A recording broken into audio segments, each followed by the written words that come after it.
Media మిత్రులందరికీ నమస్కారం. Print and electronic media, photo video జర్నలిస్టులందరికీ పేరు పేరు నమస్కారం. ఈరోజు రాష్ట్రంలో లా అండ్ ఆర్డర్ విషయంకి వస్తే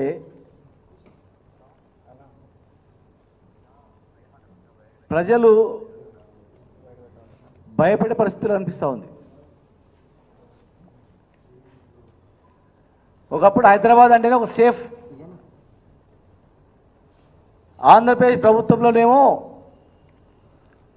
గతంలో ఎప్పుడు కర్ఫ్యూ అయితే తెలియదు, ఎప్పుడు మతకలాలు అయితే తెలియదు, ఎప్పుడేమో తెలియదు, ఆ పరిస్థితి ఉండేది. కానీ తెలంగాణ రాష్ట్రం వచ్చిన తర్వాత భారతదేశంలోనే సేఫెస్ట్ ప్లేస్ అంటే కేవలం హైదరాబాద్, తెలంగాణ అని చెప్పి ఒక పేరు ఉండేది, బ్రాండ్. మహిళ అర్ధరాత్రి గాంధీ మహాత్మ అర్ధరాత్రి మహిళ ఒంటరిగా పోయినప్పుడే స్వాతంత్రం వచ్చినట్లు అనేది. మరి ఒంటరిగా పోయి జాబ్ చేసి వచ్చిన సందర్భాలు కూడా ఉండేవి. ఒక్క మహిళ, ఒక మహిళ మీద చిన్న చిన్న అఘాయిత్యాలు జరిగితే దేశంలోనే హైదరాబాద్, తెలంగాణలో ఎట్లా జరుగుతుందో ఆ రకంగా చేయాలి, ఆ రకంగా శిక్ష ఉండాలి. మహిళల జోలికి పోవాలంటే ఎవరైనా ఆ ఎగ్జాంపుల్ తీసుకొని ఈ రకంగా పరిపాలించాలనేటట్లు అనేక సంఘటనలు, శంషాబాద్ సంఘటనలు కావచ్చు, అనేక రకాల సంఘటనలు హైదరాబాద్లో జరిగినటువంటి, తెలంగాణ జరిగినటువంటివి చూసి మనం మాదిరిగా చేయాలి అనేటువంటి ప్రభుత్వాలు అనేటువంటివి ఆ రాష్ట్ర ప్రజలు తెలంగాణ మాదిరిగా చేయాలి ఇట్లా అని చెప్పేది. కానీ ఇప్పుడు ఎక్కడిది? 6 నెలల్లో బయటికి వెళ్ళాలంటేనే భయపడే పరిస్థితి. ఫోన్లలో విజువల్ చూస్తే వణికిపోతున్నారు. వెంటాడి వెంటాడి నరకడం, భయం లేకుండా పట్టపగలు. అసలు నిన్న జరిగినటువంటి సంఘటన మహిళ షాద్నగర్ చూస్తే మా జిల్లాలో అతి దారుణం. ఈ 10 సంవత్సరాల్లో ఇటువంటి సంఘటన ఎప్పుడు వినలే.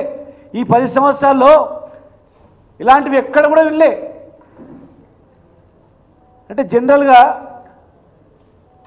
యథా రాజా తదా ప్రజ అన్నట్టు ప్రభుత్వం ఎట్లా విధానం ఉంటే డిపార్ట్మెంట్లు కూడా అట్లా పనిచేస్తాయి. ప్రభుత్వ విధానాన్ని అనుగుణంగా కింద వ్యవస్థ అనేది పనిచేస్తుంది, ప్రభుత్వ పాలసీ ప్రకారం పనిచేస్తుంది. నేను అనుకుంటా ఉన్నా మరి ఇప్పుడు ఈ ప్రభుత్వ పాలసీ అందరినీ భయపెట్టేయడము, రైతులు పోయి భూమి, నేను వెంకటరెడ్డి అనే ఒక రైతు పోయి దౌర్జన్యం జరుగుతుందని మొదలుపెట్టుకుంటే వినకపోతే పురుగుల మందు ఆనికి పోయింది ఆయన. ఒక మహిళ దొంగతనం చేస్తే ఒక మహిళను పోలీసులు మొగోళ్ళు కొట్టి బట్టలు తీసి చెడ్డేసి కొట్టి మళ్ళీ ఇంటికాడ పంపించమంటే మగవాళ్ళని చెంపదెబ్బ కొట్టాలంటే కూడా భయపడేది. నిజంగా ఈయన నేరస్తుడో కాదో ఉట్టి అనుమానం మీద కొట్టొద్దు అని భయపడిన సందర్భాలు ఉండేటివి. ఇవాళ ఏది నిర్ధారణ కాకముందు ఒప్పుకోవాలని చెప్పి ఒక మహిళను దళిత మహిళను ఇలా దళిత మహిళను బట్టలు ఊడదీసి కొట్టి ఇంటికి పంపించారు కొడుకు ముందరంటే దేశంలో ఎక్కడైనా ఉందా ఇలాంటి పరిస్థితి? వ్యవస్థ ఎవరు చెప్పుకోవాలి? పోలీసు చెప్పుకుని న్యాయం జరుగుతుంది. పోలీస్ స్టేషన్కి పోవాలంటేనే ఇలా భయపడే పరిస్థితి వచ్చిందంటే ముఖ్యమంత్రి గారే దీనికి, హోమ్ మినిస్టర్ గారు కూడా మరి లా అండ్ ఆర్డర్ పైన ముఖ్యంగా ఎవరైనా పెట్టుబడి పెట్టాలని తెలంగాణకు రావాలంటే ఎవరైనా శాంతి భద్రతలు చూస్తారు, క్రైమ్ రేట్ చూస్తారు, ఎంత ఉంది అనేది, మహిళల పట్ల ఎట్లుందని చూస్తారు, దొంగతనాలు చూస్తారు, దోపిడీలు చూస్తారు, దౌర్జన్యాలు చూస్తారు, క్రైమ్ రేట్ ప్రకారం పెట్టుబడి పెట్టడానికి వస్తారు. ఇలా ఎన్ని కేసులు?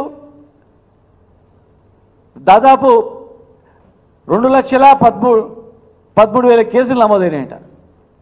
అంటే దాదాపు 8-9% క్రైమ్ రేట్ పెరిగిపోయింది.